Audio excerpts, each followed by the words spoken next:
Hello everyone, আসসালামু আলাইকুম। Welcome back to my channel. সকালে ঘুম থেকে উঠে যখন আমি আমার এই জায়গাটাতে আসি, এখানটাতে আসি, দেখি মনটা শান্তিতে ভরে যায়। এত ভালো লাগে আমার সকালের এই তুলসী গাছটা দেখতে। দেখেন মাশাআল্লাহ, এই তুলসী গাছটা দেখতে এত ভালো লাগে। তারপরে এখানে হলো এই যে কচু গাছটা, দেখেন ঘরের ভিতরে এই কচু গাছটা রেখেছি। তারপর আছে এখানে এই যে বাংলাদেশে আনাচে কানাচে রাস্তাঘাটে যে হয়ে থাকে সেই শাক গাছ, এটাকে কি বলে, জংলি ডাটা গাছ।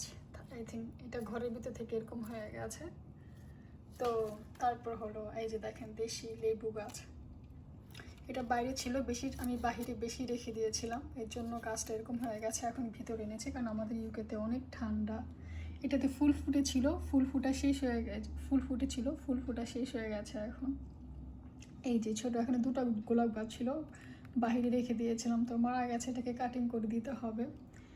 আমার যে সকালে যদি বলেন আমার শান্তি কি, তার সাথে যদি এই যে কফি দেন, একটা হলো ক্রসন একটু খেয়ে নিই। ক্রসন কফি সাথে আমার এই সুন্দর ছোট গাছটা দেখেন, এটার ফুল হয়েছিল, এখন মারা যাচ্ছে, মানে আবার ফুল হবে। তারপর এই আরেকটা লেবু গাছ দেখেন। তারপর দেখেন এটা পাথরকুচি না কি ফুল, এটার নামটা আসলে জানি না। দেখেন এটার মধ্যে ফুল হবে, সিজন ফুল আসে যখন, সাদা ফুল ফুটে, এত সুন্দর লাগে দেখতে, দেখেন খুবই সুন্দর লাগে। তারপর এই একটা, এটা হলো পিঙ্ক, এটার মধ্যে পিঙ্ক ফুল হয়, গাছটা কত সুন্দর হয়ে আছে। তারপর এটা হলো একটা মরিচ গাছ, গাছটাকে আমি ভিতরে এনেছি, জানি না হবে কি না, বা চেষ্টা করছি গাছটাকে বাঁচানোর জন্য।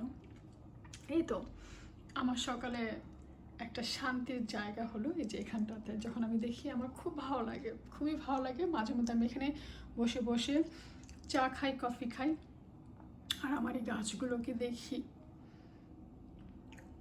বসে বসে খাই আর দেখি আমার গাছগুলোর সাথে আমি কথা বলি।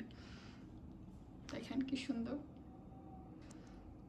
সবাই ভালো থাকবেন, সুস্থ থাকবেন, আমার জন্য দোয়া করবেন, আর আমার ভিডিওটা অবশ্যই শেয়ার করবেন, যদি পারেন সাবস্ক্রাইব করে দিবেন, আমার পাশে থাকবেন, আমার নতুন নতুন ভিডিওগুলোর জন্য আপনারা পেয়ে যান। আল্লাহ হাফেজ, আসসালামু আলাইকুম।